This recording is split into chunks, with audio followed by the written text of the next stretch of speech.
नमस्कार, आप देख रहे हैं लाइव टीवी इंडिया और मैं आपके साथ जुनैद अंसारी। और उत्तर प्रदेश की राजनीति गर्म है, चुनाव का माहौल है और नेताओं का जो है बयानों की चर्चा है। लेकिन सबसे ज़्यादा चर्चा जो हो रही है वो मुख्तार अंसारी की हो रही है। मुख्तार अंसारी के घर जब अखिलेश यादव पहुंच गए तो भारतीय जनता पार्टी के जो कार्यकर्ता हैं उन्होंने और जो उनके जो नेता हैं उन्होंने और जो उठाना शुरू कर दिया कि समाजवादी जो है हमेशा जो है गुंडों के साथ रहती है। तो अंशु ठाकुर हमारे साथ है, इनसे बातचीत करेंगे। अंशु भाई, पहले तो स्वागत है आपका। बहुत बहुत धन्यवाद आपका। अगर अखिलेश यादव क्या करने चला गया मुख्तार अंसारी के साथ? भाई अखिलेश यादव सिंपैथी संवेदनाएं देने गए। भाई किसी के परिवार में अगर किसी की मृत्यु हो जाती है तो कोई किसी लिए जाता है। अगर मानवता की बात करें, ये पता नहीं भाजपा के अंधभक्त क्या कहते हैं, मुझे तो समझ में नहीं आता।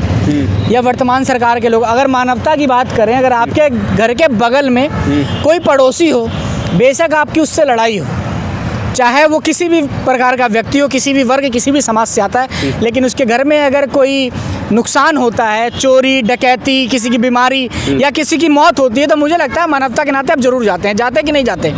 लेकिन ये अंधभक्त नहीं जाते होंगे। जिसकी इस प्रकार की सोच है वो नहीं जाते होंगे। अखिलेश यादव जी मानवता के नाते मुख्तार अंसारी के घर गए। अफजाल अंसारी गठबंधन के कैंडिडेट हैं, क्यों नहीं जाए? जाना चाहिए। मैं तो कहता हूं आपके मंच के माध्यम से कि उत्तर प्रदेश नहीं, देश के हर एक नेता को, हर एक व्यक्ति के घर जाना चाहिए अगर किसी के घर में कोई आकस्मिक घटना होती है, कोई मौत होती है तो। लेकिन जाके वहाँ ये भी तो कह रहे हैं कि बड़े अच्छे आदमी थे, अगर अच्छे आदमी नहीं होते तो 5 बार विधायक नहीं बनते, जेल से नहीं जीते, जनता इतनी नहीं रोती, जनता भीड़ नहीं। अखिलेश यादव ने ये भी कहा है। देखिए, अखिलेश यादव ने जो कहा है वो अखिलेश यादव के शब्द नहीं है। अखिलेश यादव जी ने वही कहा है जो जनता की सुनी है। आप तमाम मीडिया में अगर देखें, क्या बड़ा मीडिया हो, छोटा मीडिया हो, इनफैक्ट गोदी मीडिया हो, वहाँ पे भी जो क्षेत्र की जनता है वो लगातार यही कह रही है। बेशक सरकार के लोग, वर्तमान सरकार के लोग और जो कुछ गोदी मीडिया है वो क्या कहें, लेकिन अगर गाजीपुर की जनता की सुनेंगे तो वो यही कहेंगे कि मुख्तार अंसारी हमारे लिए रहनुमा थे। वो यही कहेंगे कि मुख्तार अंसारी ने इस मंदिर को बनाने के लिए 8,000 रुपये दिए तो मेरी बेटी की शादी कराने के लिए 10,000 रुपये दिए। देखिए, राजनीतिक व्यक्ति थे मुख्तार अंसारी।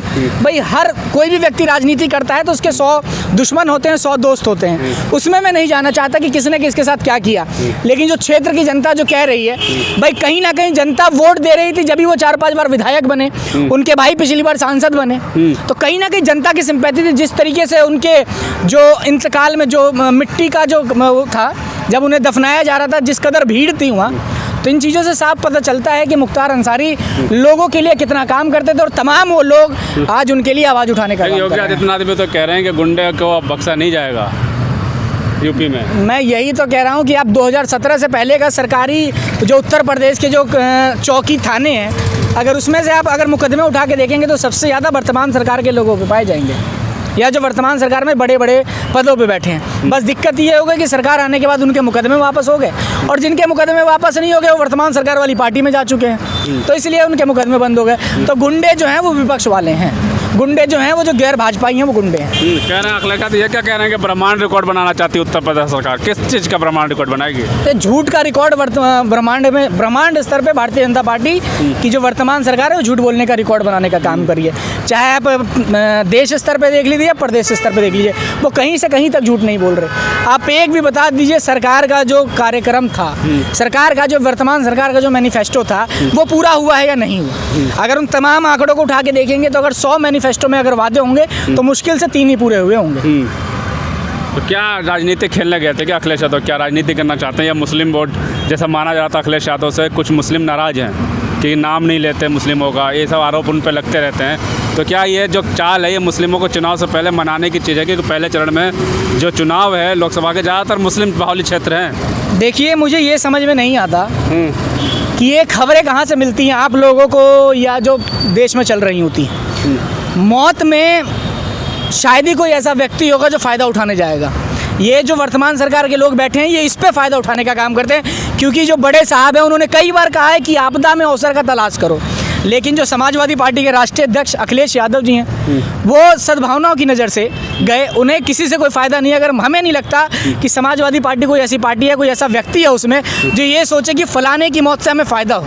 हमें किसी की मौत से कोई फ़ायदा नहीं, ऊपर से नुकसान होता है क्योंकि उसके परिवार के ऊपर क्या गुजर रही होगी, चाहे कोई भी व्यक्ति हो, क्या मुख्तार अंसारी हो, विकास दुबे हो, विवेक तिवारी हो या पुष्पेंद्र यादव, कोई भी हो, चाहे वो झांसी की वो हाथरस की बेटी हो, हम कभी किसी की मौत में फ़ायदा उठाने नहीं जाते। हमें ये लगता है कि उस परिवार के साथ गलत हुआ है, दुख की घड़ी में मानवता के नाते उसके साथ खड़ा रहना चाहिए। और अखिलेश यादव जी का ये बहुत बढ़िया निर्णय है, इसके लिए बड़ा कलेजा चाहिए। रही बात हिंदू और मुसलमान की, तो ना तो हिंदू नाराज है ना मुसलमान नाराज है। क्या हिंदू हो क्या मुसलमान हो, उस क्षेत्र की हर वर्ग और हर समाज हर जाति का व्यक्ति मुख्तार अंसारी के मौत में उनके सामने खड़ा था। तो तमाम चीज़ें जो ये बकवास है, एक सिरे से ये नदारत करने वाली बात है। चलिए बहुत बहुत शुक्रिया आपका। बिल्कुल साफ तौर पर बातचीत करिए। राजनीति का माहौल है, राजनीति सारी राजनीति की चर्चाएं हो रही हैं। सारे नेता विपक्ष और सत्ताधारी पार्टी जो है चुनाव में लगे हैं, अपने अपने मुद्दे गिना रहे हैं। लेकिन जनता क्या सोचती है, आप क्या सोचते हैं, हमें ज़रूर कमेंट बॉक्स में बताएं। तब तक के लिए धन्यवाद।